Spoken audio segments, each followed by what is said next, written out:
Yeah, as long as you're here, Rina. Yeah. Hi, everybody. Hi. Welcome to our second Cthulhu stream. Yeah. Not Cthulhu, H.P. Lovecraft. We're exploring the mythos of H.P. Lovecraft and Cthulhu. I am a rose joined by 3 fawns. And when we're talking about this week, we're going to be talking about Nyarlathotep. Nyarlathotep is the story that we read. It's a great look. Look on the live now. See, it shows an hour. Oh, I know. I've closed that window because otherwise it will end up. That for like days. Yeah, it did that. It did that on the show yesterday for Raw the Weekend.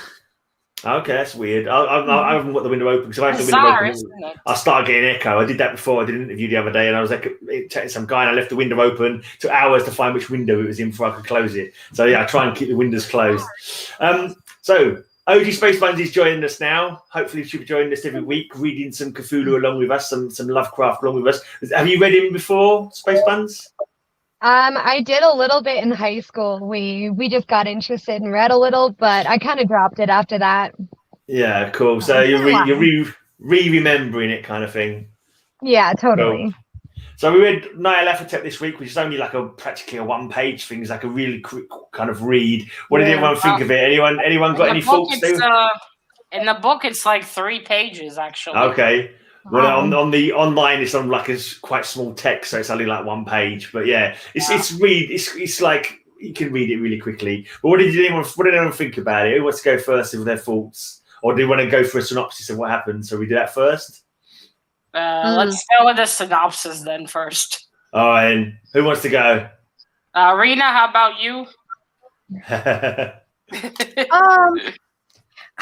Every now and then I find it hard to follow along, but basically you have your main character dude, and I don't know if I actually say his name. I have it pulled up, but he doesn't have a name. The narrator doesn't really get an identity.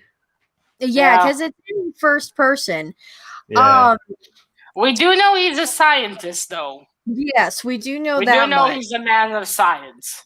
Did they say that about him? I don't remember that being said about the narrator. Says, I'm.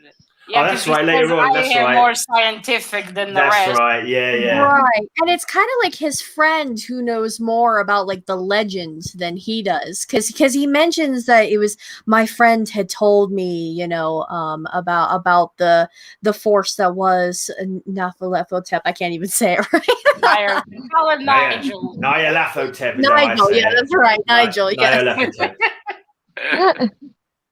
H.P. Lovecraft is rolling in his grave right now. Oh well, he shouldn't have picked such hard names to pronounce. Well, they're names that that are beyond our imagination, kind of thing, aren't they? They're not human names. They're not names of earthly creatures. Supposed to be mysterious. Right. But, I mean, old Nigel's name does sound very Egyptian, though. Yeah. Well, he comes from Egypt, as we discovered, didn't we? Yeah. I like that bit. We'll do a synopsis and talk about it at the same time. But they talk about he's like a showman. Apparently, he was based on Nikola Tesla. Nikola Tesla and other people like that used to go around and do exhibitions showing like electricity and like this is what electricity can do, making people's hair stand up and static electricity, stuff like that. So it's kind of based around that kind of idea of like showman going around and doing stuff. But this guy is obviously that explains him buying the metal part. He's like and building something. He's kind of part alchemist, part bloody scientist, I suppose. He's making stuff, but also he's kind of mysterious because he says that he come from 27 centuries ago or something like that. But I got the idea he's like a showman, like doing exhibitions and that. But he's got, like a lot of people named David have like a magician would say, "Oh yes, my art. I come from a bit long. I have like a big spiel about themselves, and most of it's like fiction. So I imagine that people think, oh, this is some fiction. He's pretending that he's an ancient Egyptian, and like he's got that's his kind of like his theme, his stick kind of thing, and like he's doing these shows, like pretending to but obviously he wasn't a charlatan or making it up. He was obviously showing some dark stuff, and obviously I don't get a feeling that he was sort of kind of blowing people's minds and like maybe stealing their souls or something. I'm not too sure, because after the people had seen his exhibition, they'd start they disappear. They would disappear. Right. There was screams in the night, and they would have nightmares and stuff like that kind of thing. It's hard to work out if people were disappearing straight away, or if that just happened at the end. I don't know. It's kind of like you have to kind of sort of fathom it out yourself. But yeah, these maybe just the group in the city where our narrator is, because it looks like the rest of them. He mentions at some point they could now see things that others could not. Yeah, those that have seen his experiments. Yeah, and I think because I think there's he was going along to different cities, and as he was going along, people were getting affected by it and going mad from it, or like screaming in the night or whatever. And I just got the feeling that maybe in this last location that he went to, when they left this time, maybe it was a different thing. Maybe it was the escalation of the weirdness, and somehow he'd got enough souls now, or he got enough energy to draw people through the veil to some other. Because when they emerged after the narrator goes to the exhibition and sees the things that he's seen, he's like, no, this is not real. This is all rubbish. I'm a scientist, like you said, and this is nonsense. But he's scared. But he's scared when he says that. He doesn't say confidently, though. No, you're right. He doesn't. Yeah. And then they emerge outside from after the exhibition. They see things are different. Like apparently, they were talking about there's a place where there's 3 buildings, and now one of the buildings is gone, and the second building's got a jagged roof to it, like I said, it's knocked asunder. Was it a building, or he means the tower? Is the tower a water tower? I assumed he meant a building tower, like 3. Since talking about 3 towers. He said tower, the water tower, the town tower. Did he say? I just thought he said a tower, which I assumed to be a building. There were 2 of them next to each other. Yeah, there were 2 towers. Yeah, one's gone. I think originally there was 3, and they said one was gone. And you think they were starting to then go to a different realm, a different reality? I was thinking. And first read, I thought that maybe they were going back in time.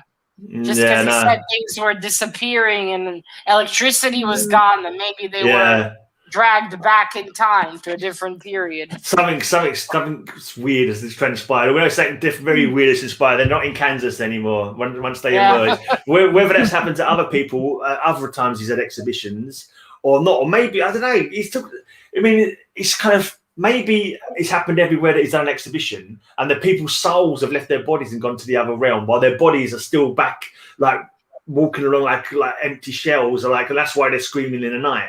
Maybe that's the case. Or maybe they became his slaves, perhaps. Because these guys, because our narrator angered him, he kicked them out. Yeah. But maybe the other ones stayed until the end and believed in what he showed. Yeah, because he's kind of like, he's not just a showman, he's also kind of like almost like a cult leader, isn't he, as well? It seems like he's kind of like, you got the idea that he's something like that, not just showing off, not showing off his magic or his science. He's twisting people's brains. But then they sort of also there's like a Pied Piper kind of element to it as well, I thought, because they all sort of go into 3 different columns and start marching off in different directions. 3 different groups.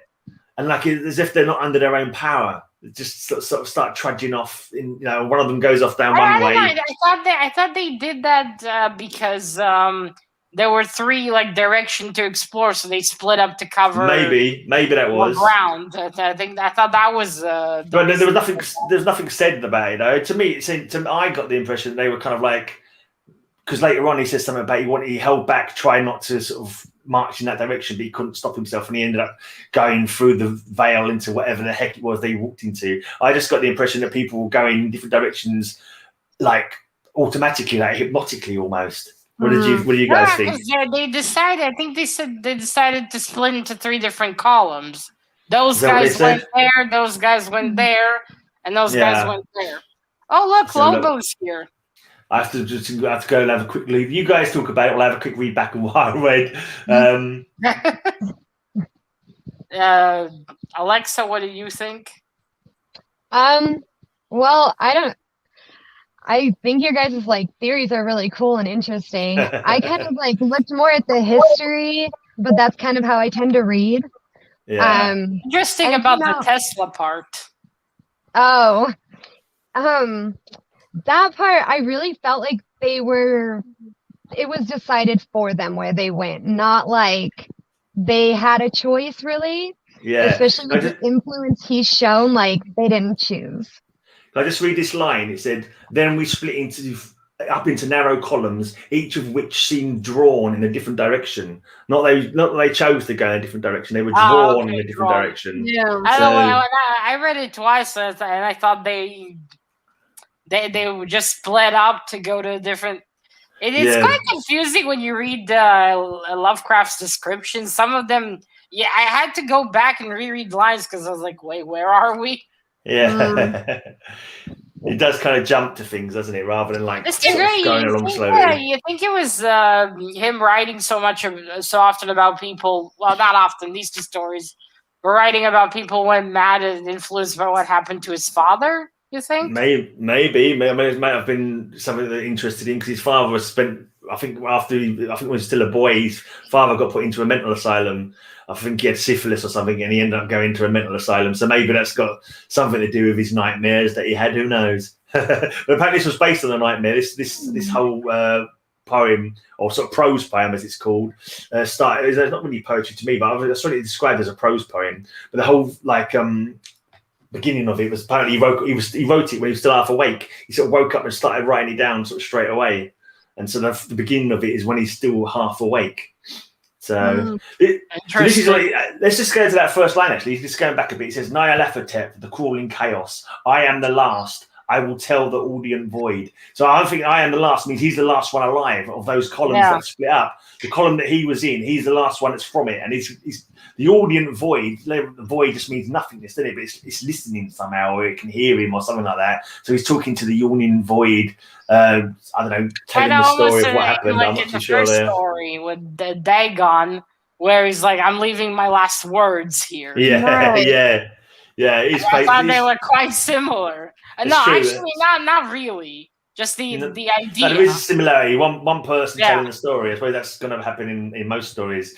If it's one. Well, and the theme of madness too. I mean, now this is two stories in a row where he's touched on, madness and like the disillusion. I wonder if possible. Yeah.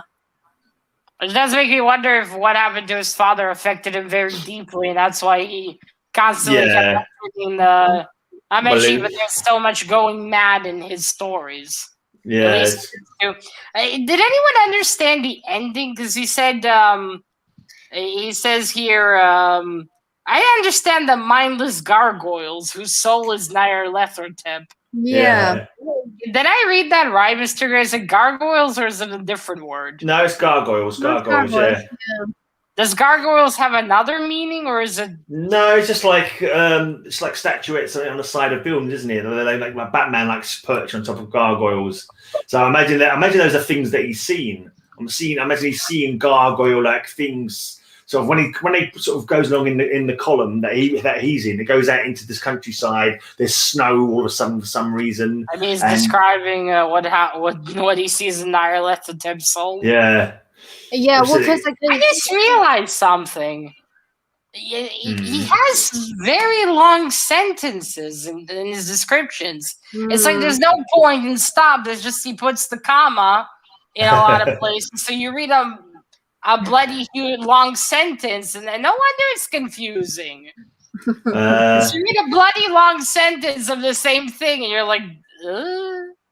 Yeah, no, I don't find it confusing, but it's quite colourful language. It's quite colourful language, and he uses some like old language. Kind of descriptions just goes on for so long. They just where I must admit, I didn't. When I was reading, mind you, I was reading along to it while I was listening to it while reading along to it. I put up a read through that someone's done of it while I read along to what the person's saying. So it gives you like a more of a tone kind of thing, more of a creepy kind of tone to it. Someone reading it quite well and putting some emphasis on it kind of thing while I read along at the same time. So maybe they kind of put more pauses in. Yeah, because in here it's just like... Yeah, maybe it's a bit long. Maybe because I wasn't reading it through my own. I was reading along, listening to someone else doing it. But yeah, what I found it's quite frightening. I think, well, not frightening. It's kind of this, like the three columns, the two columns that go off in different directions. In one column, all he knows about that column is that there's a low moan or something like that, and the other column goes to the subway, and all they can hear is like feverish laughter coming from, and it's like, is that the people that are making feverish laughter, or are they walking towards something that's laughing? I can't remember if it was feverish laughter, the word, but it's like one direction they're moaning. There's just like a loud moan or something coming from that way. I should have. Have you noticed how very little there's described of the people that narrate for us, or even the people that he talks about here? Because we don't even know exactly how many. We don't know if it's just men or women or just men. We get nothing of the. No, but I think and I was beginning to worry you wouldn't come. I just assumed he didn't want to go. It's not that how many people are there is not really important, I suppose. Just what's happening to the people. But I mean, you know, if we would describe it, we would at least say there were 6. It was about 7 of us. We would at least, like, most people would at least say that it was about 7 of us. There were 3 women. The rest of us were men. Something along the lines. But in here, he doesn't. It looks like he doesn't really care. It's like the people are just something to put around, and that's it. All he cares about is describing the scenery. He's more describing the scary stuff. Well, and he doesn't even describe like how many people are affected over the course of time either. You know, he leaves it completely open to interpretation. Yeah. Yeah, let me read that bit about what happened. So this is basically talking about the columns of people that split off. There's one disappeared in a narrow alley to the left, leaving only the echo of a shocking moan. Another fled down a weak-choked subway entrance, howling with a laughter that was mad. It's like, oh. Yeah, it sounds like he's describing just one person, isn't it? No, he's talking about the columns. He's talking about the columns of people. But he doesn't say moans. He says moan, not moans, just one moan. So who's moaning then? Something that's whatever's down there is moaning, rather than the people that's moaning. Who knows? Perhaps it's the moan of a contented monster who's just swallowed a load of people that have walked into his mouth. I mean, I don't know. That's the whole point. It's like you have to you read it, and you're like, oh, and you kind of like use your own imagination to think what the heck happened there then. And like if the other one's all gone down into an alley and just hear like a laugh, and it's like, well, it's not one person. Yeah, exactly, a mad laugh. I mean, maybe you're right, Andrew, because I remember when I read Oliver Twist, it also had long descriptions. Yeah. Well, he wasn't English, but he did like the I think good old Oscar Wilde. Yeah, I dare say he would have read those people himself, so maybe he did take some influence from that. Anyway, what do you think, Spacebunzz? We're not coming to you often. What's that? I don't know. I know. Was Lovecraft American or? Yeah, he was American. Yeah. With like the columns of people, I almost felt like that had to be like really big groups. I don't know why. In my mind, that's what it was, but yeah, I don't know. I almost interpreted imagine the big groups too. Yeah, because I think it was like a room, a big exhibition room, like maybe a couple of hundred or so. Who knows? Yeah. It's not really well described. No, not at all. I felt like they got great depth. Put into like, you know, different rooms of like hell or something, and they were all kind of entrapped in this curse. But yeah, as to why or what the end game was really confusing. Yeah, I think there really was an end game, like in the previous story. There wasn't really a point. It was just to describe the madness. Yeah. I'm getting the feeling old H.P. Lovecraft didn't really like people. He was a loner. He was a bit alone, I'm thinking when I read Clive Barker, also Rooms of Hell, there was far more description of the people. Yeah. And then here it's almost like they don't really matter. Well, I think I don't know if it's because he's good at writing descriptions or just the fact that he was like working to a medium and he's like, oh well, this magazine prefers stories of like 1,000 words or however many words, so he's trying to keep pares down some of the information just to give you the scary kind of images and the weird kind of images. You know, they're just the stuff like people have walked in one direction, no idea what happened, but it was a a moan from there, and people walk this way. Don't know what happened. There was a mad laugh, is all I heard. Making it more mysterious. Yeah, and then kind of if you think if you like a bit of a chiller, it's like, oh, what happened? You know, if you're thinking about these people just disappearing into this subway and nothing but a mad laugh, you know, no screams from the people that have gone that way. Is that because they were drawn in that direction? So I got this from they kind of like hypnotized. That's why I say it's like a Pied Piper kind of thing. They just split off into different directions and start just slowly trudging off into, you know, into whatever their fate's going to be. Yeah. This one guy, he left him on purpose because he annoyed him. Yeah. It's like, you're gonna have the worst fate, buddy. You dare interrupt my experiment? Yeah, maybe, yeah. But I wonder if it's like I said, like if this is happening every time he's done this. Why would it happen just this time on this like occasion when he's had a talk? I reckon it must have happened every other time, but maybe somehow we split their souls from their bodies, and these the souls in this realm that have been marched off to their. This time, old Nigel. Maybe I don't know. It's he's definitely spreading. I think he didn't have his sarcophagus nap. No, that's what they say about Nyarlathotep, though. He's like amongst of all the sort of mythos creatures, he's like one of the ones that's used the most. And is the deity luring souls to Tartaros? Tartaros, yeah. No, I don't. Well, Tartaros is Greek mythology, so yeah, it wouldn't be Tartaros, but that kind of thing, yeah. It'll be like Lovecraft's version of that. Like I think. Nyarlathotep is like the messenger for Azathoth, who's a more like bigger demon. So maybe at the end, I think he's the third column. I think they've gone towards Azathoth, because one of the things about Azathoth is like he's entertained by the maddening beating of drums and the monotonous whine of blasphemous flutes. That's one of the things that's often associated with Azathoth. So I think that the third column have gone off to the realm of where Azathoth is, where they're seeing. I never heard of him even as Azathoth. Yeah, you spoke about him to me earlier. You were asking me about him earlier. You said one of the stories is called Azathoth. You were saying Astaroth or Azeroth or whatever you were saying. Yeah, I read it wrong several times. I never heard of that particular god. No, well, he's not a real god. He's a Lovecraftian creation. Creation. So he's a mythos creation. So that's why I think I'm going to call him Ozzy. Yeah, okay. Give him all different names if it helps. But Azathoth isn't even mentioned here. I'm not sure if maybe Azathoth isn't even known. Maybe Lovecraft hasn't even created Azathoth yet, because he's not mentioned at all at this end part here. But later on, the flutes and the drums are sort of like linked to him, and Nyarlathotep is thought to be like his messenger, doing his bidding on Earth, kind of thing. But one of the things they say about Nyarlathotep, he likes to drive people mad. That's one of his hobbies. Whereas a lot of the mythos just want to end everything. He likes to toy with humans. Theme for Lovecraft. Yeah, he likes when the people go mad. He does. Got a bloody muff on my blinking screen. Go away. Maybe that was Nyarlathotep come to find me. Yeah. Anyway, how dare you call me Nigel? Yeah. Right, I should have gone through this bit first, actually, from the Wikipedia. It says it was written in 1920 and first saw publication in the November issue of the United Amateur.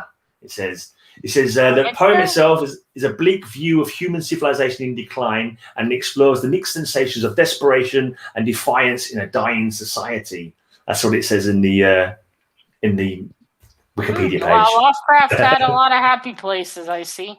Oh, well, that would be right after the First World War. So, I mean, it would be right on the cusp of the American Great Depression if he was American. So, I mean, maybe he was drawing conclusions where did he live, Mr. Gray? He lived in Providence, Rhode Island, I think.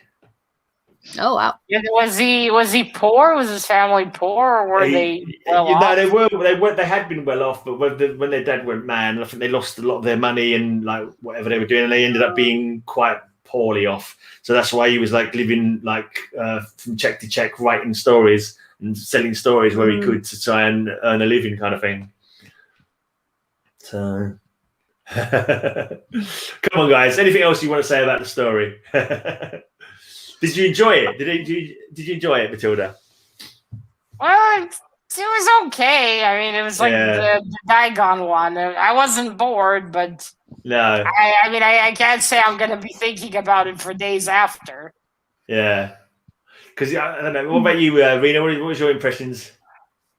I liked it. It was kind of hard to follow just because it seemed like he was bouncing around a little bit. Yeah. But I liked all kind of like the descriptive adjectives. I mean, he doesn't ever like describe a place or like the people all that much, but but he uses like description to describe the feeling and just some of the words that he uses, and how he lines them up. He did a good job of giving you the sense of what this character is feeling, and just kind of like what foreboding emotions he would feel while experiencing all of this crazy. Yeah. What did you think, spacebunzz? I liked it. I thought it was really cool. I'm kind of in love with Egyptian culture to begin with, so a lot of the things that he chose to use, they made a lot of sense, and they made a lot of sense for what we thought the Egyptians meant in the 1920s. So that was cool. I thought it was cool too that it was written in the 1920s, because for about 10 years before and about 10 years after, there was plague after plague, and so this kind of desperation and horridness they talk about walking over the earth is just kind of cool given everything that was going on. Yeah. Plus, was that just after the Spanish flu as well, wasn't it? It was, yes. Yeah. Yep. Kicked it off, and that was kind of like, whoa, that's crazy timing. But they were not gentle with mental health back in that time by any means. And no, probably. You're crazy. Go to the asylum. Off you go. And the things they did were like, whoa. So it kind of makes sense. It would influence how he wrote things ultimately. Maybe if I knew more American history and understand more of his stories, I just read the creepy parts, and it's not really that creepy for me. It's just kind of there. Yeah, then you have to sort of like just kind of get into like, I don't know, be in the right mindset maybe to sort of put yourself in that place and like think yourself, you was in that place and you saw those things. How creepy would you? Just reading it on the paper, not putting yourself empathetically into the shoes of the people that are there. Then it's not that creepy or hideous. It's just a few words on a piece of paper. That probably be a bit ecstatic. If you think of yourself, if you actually witnessed that in reality, I think it'd be a lot more creepy if you can get yourself into that mindset of imagining yourself being in that situation. If you know what I mean. Perhaps, but I think I would be quite ecstatic to see it. I don't think you would, Matilda. I don't think you would. I think you'll be. Yeah, I won't go there, but you won't be happy. I'm sure you won't be happy if you're being led off by some unseen thing against your will. And we all are. It's called life. No, but we're not going to get into a debate about free will now. Free will and fate. Maybe we are. Maybe that's a good point, Matilda. Maybe we're all being led. All the things that we say and all the things that we do, we're all being led. We're predestined to do these things anyway. So we can't do anything about it. We're all on the path to the end time. How many stories differ with that? There's somewhere in universes where fate is like predetermined. That's it. Other ones you can always change it. It moves differently from story to story. Maybe Andrew's right. H.P. Lovecraft made his own world. Yeah, we did. Yeah, the whole mythos, the whole Cthulhu mythos. He's like created, a whole deity, a whole pantheon of monstrous things that, like, off his own back kind of thing. And the idea is that the humans never heard of them. I don't know them, or the ones that do, like, are in remote places. Remotely, people were discovering these gods that came before, and then realizing these gods actually exist and are around. And they all went mad. Could wake up at any minute and like, take us all, and we are just but ants. that's the madness that's created. That's how the madness is created when you realize your place in the universe and we are insignificant. That's when you go, I can't handle this. Doing my nutting. I was just thinking how Cthulhu art would look. There's art of Stan Lee with all the characters he's created. They're all holding his hands and they're all walking. It's cute. It's his children. I just pictured how it'd be with H.P. Lovecraft. He's surrounded by all these monsters. They have leashes, straitjackets, and collars like Hannibal Lecter here, all around him. And he's standing there confused. Yeah. I'm just reading the last bit again. It's kind of like weird to follow sometimes because you don't get like an idea of like change sort of thing. You're suddenly sort of like in a different location. Yeah. That does make it difficult. Yeah. Maybe because it was so short. Maybe it's something he had to, like you said, quickly write down. He didn't have too much time. So I'm guessing. Piled it on. Or like had a word cap limit if it was like going into a magazine or something like that. Yeah, that's a possibility. Yeah, and it seems like he wants to cut away from like. He doesn't talk about, like you say, he doesn't talk about people talking to each other. Doesn't talk about like people thinking their own feelings. It's just literally what they're seeing around them. That's pretty much all he's sort of putting in there. It's like the people don't really. They're just a means to an end. They're not. They don't matter. If it's in the story. In the first one, it felt more like we got more sense of the character of the man who wanted to end his life. But here it was just like, like this dude is just a video game character we go into, and we just see what's around. Yeah. It's a very short story as well. It's like literally you hear about Nyarlathotep and about he's a mysterious dude. This guy goes to see Nyarlathotep. Egyptian dude. Yeah, Egyptian-looking dude. And then next thing his name is Nigel. He's somewhere else, and he's being sucked away into some. It's kind of like hard to get through. They're walking through the snow at one point, and then the column seems to thin out. He's lingering behind, for the black rift in the green-litten snow was frightful, and I thought I had heard the reverberations of a disquieting wail as my companions vanished. But my power to linger was slight. As if beckoned by those who had gone before, I half floated between the titanic snowdrifts, quivering and afraid into the sightless vortex of the unimaginable. So it's like, whoa. They telling us he's dying? Is it like these are my last moments saying this is the column. One minute they're walking through the snow, next minute they're no longer in the snow, they're no longer on Earth. They're somewhere else. It's like like I don't know, the snow maybe was coming through from this other dimension. They're walking through into the snow, and suddenly he's not on Earth anymore. He's not in Kansas anymore, or whatever. He's floating off in this unimaginable void where he's. I want to see a fight between H.P. Lovecraft and Frank, who wrote Dorothy.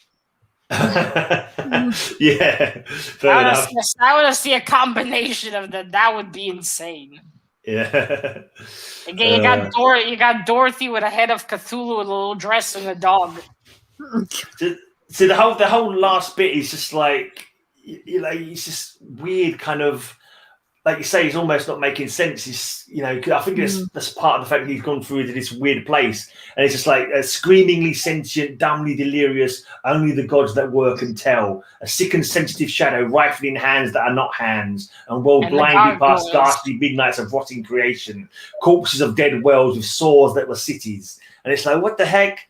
What's that? What's that even mean? It's just like weird, crazy imagery as he's gone through this vortex, and it's like. I don't know. And that's it. It just kind of ends there. Yeah, not far off. You got the maddening drums, and you got the sickening flutes or whatever it is that are playing, and it's just like, wow. It's like madness written down on the word. It's like kind of like I don't know, the blinking vomits of a crazy mind or something like that. The way it's all out, the madness techno babble. Yeah, throwing in descriptions of mad shit. Yeah, crazy stuff, man. It's just like, wow. It sounds like a heavy trip. That's all I can say. It sounds like a heavy trip. Well, you think anyone ever tried reading Lovecraft after smoking a doobie? Maybe. That wouldn't be so bad, but if you take any like acid or something like that and you start reading that might. Yeah, acid. Yeah, sorry, I meant acid. I don't know my drugs. Next week we're going to take acid and read The Nameless City. No, we're not. I'm not curious if anyone's ever attempted that. If some kids or like teenagers. Like, okay, let's take acid and read some Lovecraft. They probably had nightmares for weeks. It could be. Oh, All right. Anyone else? Captain Comics is here. Hi, Cap. Hey, Cap. Hi, Captain, as I like to say. Hi, Captain. I think we scared off the people. No one's here, really. No. We're like, no, we're not dealing with H.P. Lovecraft. Leave us alone. I would recommend everyone to read this along, actually, and see what they think of it. Everyone in the chat, everyone who's not read it for a while, it literally takes about 10 minutes. And do what I do. Go to YouTube, look up Nyarlathotep audio, listen to someone reading it along whilst you read it as well. And because it's quite a cool experience. I thought it was good. I enjoyed it. I would lose my place with the guy who's reading. It's like, wait, don't go so fast. They don't. They go really slowly. Actually, they read really slowly, like, to put more emphasis onto everything. I think they read it so slowly because they themselves are confused as they're reading. It goes super slow. There was one bit when he said something opposite to what I've got written on the page, and I was wondering if maybe the online version was not correct, and maybe it's like it said something instead of just something, and it kind of like changed the meaning, obviously being the opposite to what it was. And I was wondering what it said in your book, but I can't remember what the bloody word was now. Where was it? I don't remember. Somewhere in the story. I can take pictures of the pages for you, Mr. Gray, and you can look. No, I just read it. Maybe read it along again. Well, it doesn't really make a difference. It's kind of like it made sense either way, really. But I can't remember what the word was now that they come up with. Yeah, this poor Nigel. He didn't get more screen time.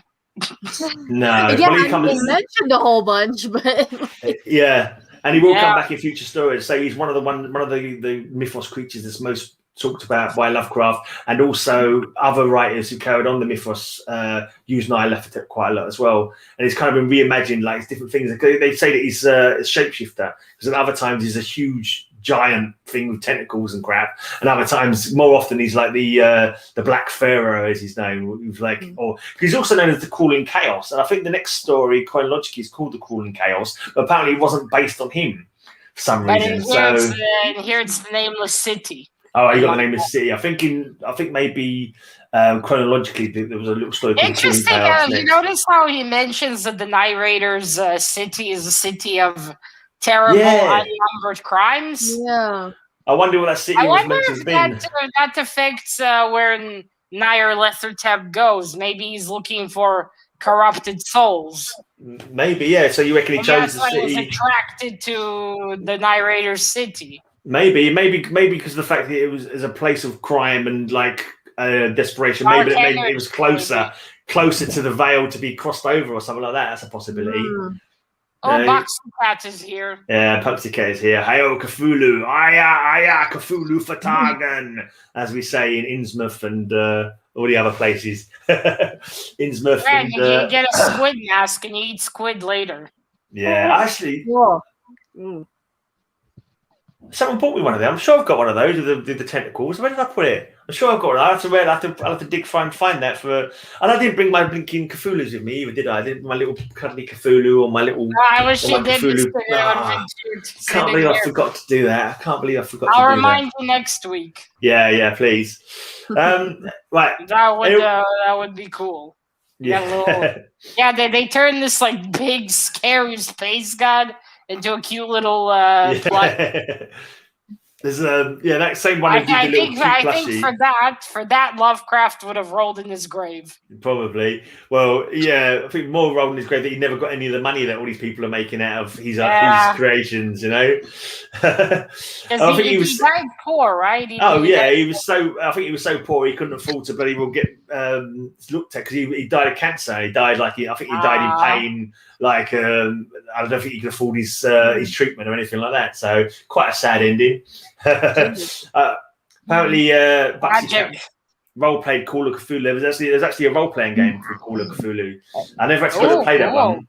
I never played that one. I played one. Is it a box? Was it a box like with the dungeons? Yes, similar to Dungeons and Dragons, but it's the only game system that I know of that had sanity as one of your statistics. And like you could end the game, you could either get killed or you could go mad. That was two ways that you could lose the game, apparently. Yeah, great. So you lose either way. Yeah. Yeah, but not that it's a bad thing, but him doing that just confuses it. Is when you only talk in metaphors, at some point you're like, so what are you telling us about then? I think it's like, don't forget, a lot of the time he gets his ideas from dreams. There's dreams, there's nightmares. They do have a sort of dreamy quality to them. That particular story, I thought, nightmare quality. Yeah, more of a nightmare quality. It's true. And what drugs has he been doing back then to have such a dream? I don't know. I mean, lucky it wasn't me. I immediately forget my dreams usually. Yeah, then he wouldn't have any story material. He'd have it, but then man, I forgot. That's it. But yeah, the more info you learn, you have to make a sanity roll, because when you find something that challenges this is in the game of Call of Cthulhu, you find something that challenges your perception of life, and like you learn arcane knowledge, or it looks like it can make you go mad. Better drugs than all of us? Yeah, I don't know. Whatever drugs he was taking, I think she was saying. Right. Yeah, probably. The best to wrap up now. Everyone's got anything to say? Anyone else they want to add about that? I think I don't know. Nigel was okay. Which column would you rather have been in if you'd gone through to whatever they went through to? Would you rather be in the column that goes in the alleyway where there was a slow silent moan or whatever it was, or the one where there was a mad laughter, or do you want to go down the column that has the maddening drums and the thin whine of flutes or whatever it was? I probably would have sticked with Nigel. I'd go to see Nyarlathotep. Be interesting to look at him. Yeah, no, but they do see him. They go into the room, and he's there because then he kicks them out. Yeah, because that's the thing we didn't actually touch on, is what they actually see when they're in there. Like, I don't know, it's like a screen, and he starts showing stuff. Faces, right? Faces flying. Yeah. Yellow eyes. Whatever it is he shows them on a screen or whatever, it obviously affects them, because he feels it compelled to stand up and say, no, this is fake, this is false, this is not real, doesn't he? And he's not sure himself when he says that. He doesn't say it confidently. So whatever they saw was either driven people mad, and that's why they're screaming in the night, like in other places that he's been to, or I don't know. You have to kind of, I don't know, make up your own story, add your own elements to the story, and there's different things you can invent about what happened before, what was happening here, kind of thing. And it's not really you fill in the story for it. Yeah, you've got to fill in the blanks. You've got to make it. You can now, if you think about it, go through it, and you can just say, well, maybe this happened here, maybe this happened there, maybe that's what was going on.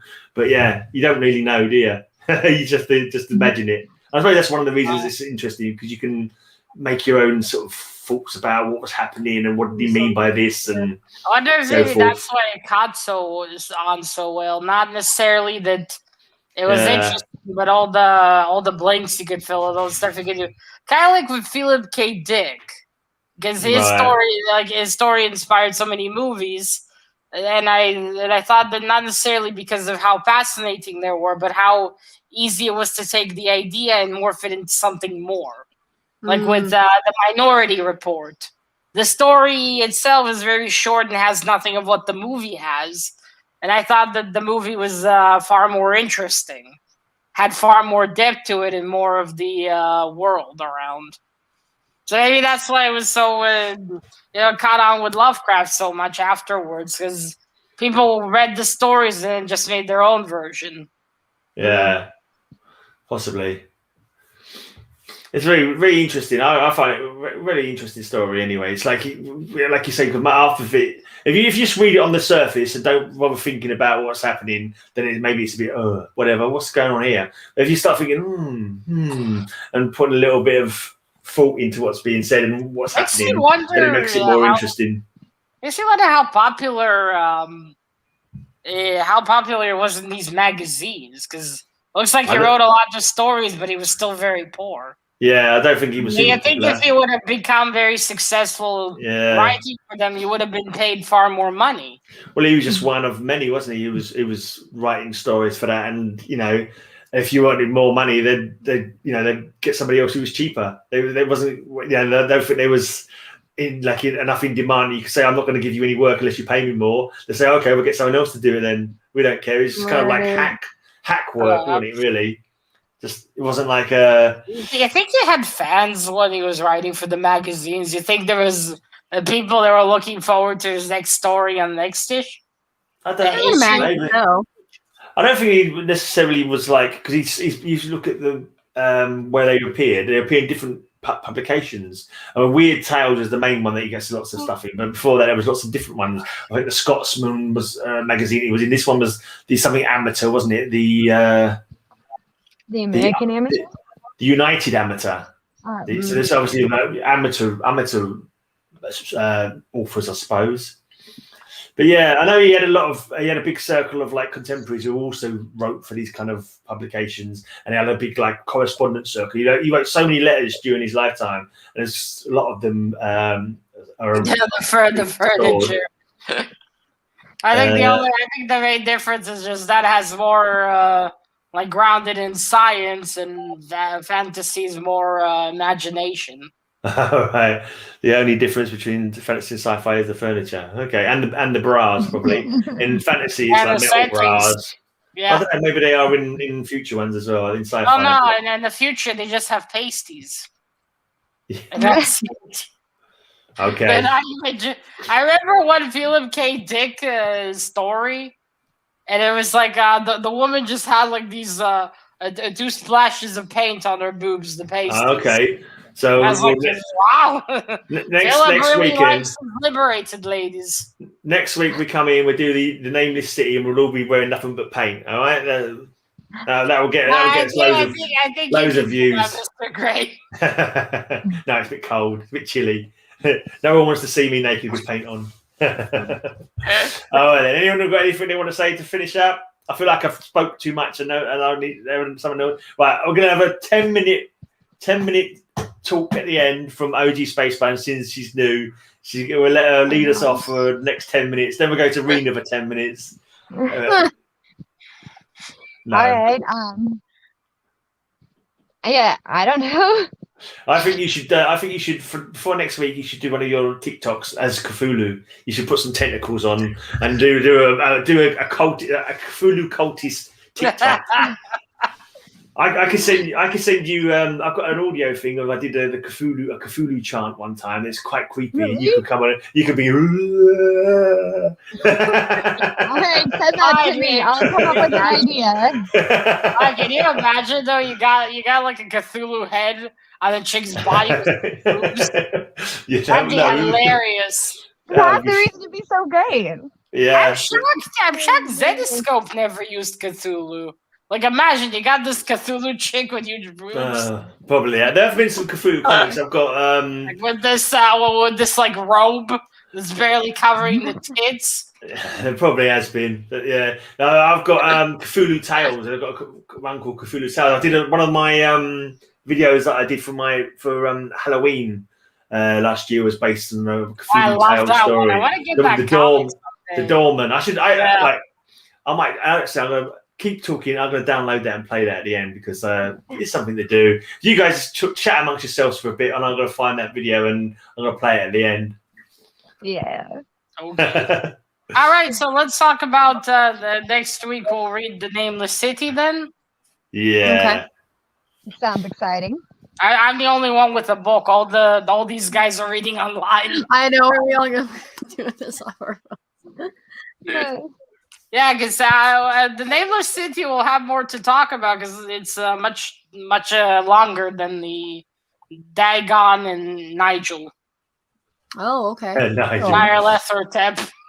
I bet in the future, Mr. Gray, you'll get a comment. How dare you call him Nigel?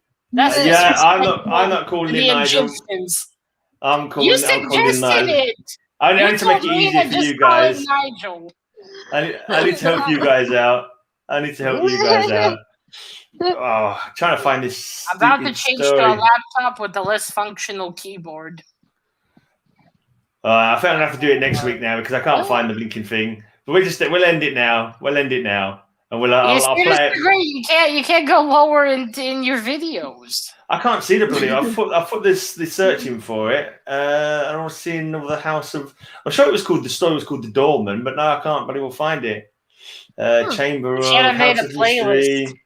I've got a playlist. Let's go see if I can find it from the playlist then. But I just thought that no one was hadn't much to say, so I thought it was a bit awkward. You guys trying to think of something to talk about while I'm looking for this video that might take a few minutes to download. Oh no! How many people are still watching? Probably about 3. Well, one of them is me because I have a sub playing in the back. No, we have 5 people. We have 5 people. Yeah, that can't be right. I was going to say there's at least 4 people talking in chat. Yeah. Yeah, I can't remember what night it was. Oh, here we go. No, I'm getting there now. Actually, where is it? It's called Dorman. I put the Dorman. It's just called Dorman. All right, let's. Dorman. A very fucked up Dorman.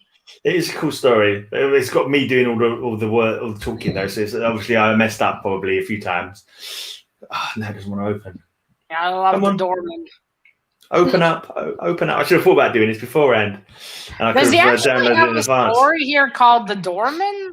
No, not in there, but it's kind of based on his kind of concept of things beyond our world. You know, if you think about where they end up, it's kind of like in Nyarlathotep, they kind of go from being in a city to suddenly being somewhere else, don't they? And it's kind of, and when they go, especially when they're going off in their columns into different places, that's definitely kind of even more like that. I wonder what the whisper in the darkness is. That would be interesting. I think I remember seeing that. I think that might be Saphogia. I think it might be Saphogia in the Whisper in the Darkness. I was reading up on Saphogia because I did a reaction video for a heavy metal band called Curse of Abon today, and they've got something called Saphogia, which is another Cthulhu mythos creature.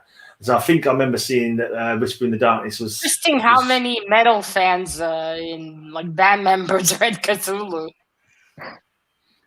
All right, ready to play this now. Cool, we can do a cult with this. Right, let's play this. I wonder if Cthulhu inspired the spaghetti monster religion. The flying spaghetti monster, yeah, probably. Right, so you not heard the flying spaghetti monster? That's a legit religion. A religion of people their god is a spaghetti monster. It's called Pastafarianism, I think, because pasta is a spaghetti monster, so Pastafarianism. You have to, a religion I would never join, because imagine every time you have to wash your hair. And you spill pasta on it. Yeah, you have to wear. Isn't that part of you? They wear a colander on their head, don't they, or something like that? That's one of the things. Yeah, I remember there was a story about. Never heard of that. Oh my gosh. There are restaurants here in Colorado, like literal restaurants for it. I read an article about a guy who asked to take a passport picture with spaghetti on his head. Yeah, something like that. That's how I found out about it. I thought it was supposed to be the colander on their head or something like that. But is that actually showing up now or not? Looks like it was going to show up for a bit, but I'm not too sure if it is. Come on. Oh, yeah, it seems to be showing up now. Let's try playing it, see if it works. Oh.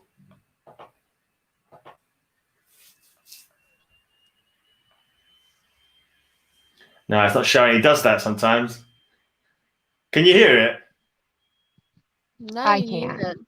No. So annoying. I can't hear anything at all. No, it's weird. I don't know why it stops. It does that. It's let's try it again.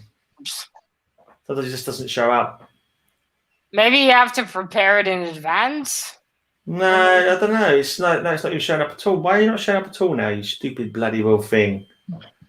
It's Nigel. He's come to hunt us. There we go. Now it's showing. Actually, I just realised something. Let me just. Did I share? Do you guys get the impression that a lot of these HP Lovecraft stories actually kind of intertwine? Because I'm kind of thinking of the title of The Nameless City, and I'm kind of thinking, and Greyman had mentioned that the god that and this is a nameless city. Yeah, and the god that Nigel works for appears in a later story. Yeah. So you I'm gonna call him Nigel. you kind of have to wonder if there are elements of different stories that all kind of lead into one another. You know, like if the Nameless City is where they ended up going from this last story, or like perhaps, if he wrote a lot of the stuff from dreams, maybe some of it doesn't have any connection with each other. But if he was thinking about this all the time, it could really be that they're all intertwined. He would dream about it and then would dream of something connecting to that. Could very well be. Well, I'll give it a try. I don't think it's going to work because he doesn't seem to be showing up. I don't know why it does that. It's really annoying.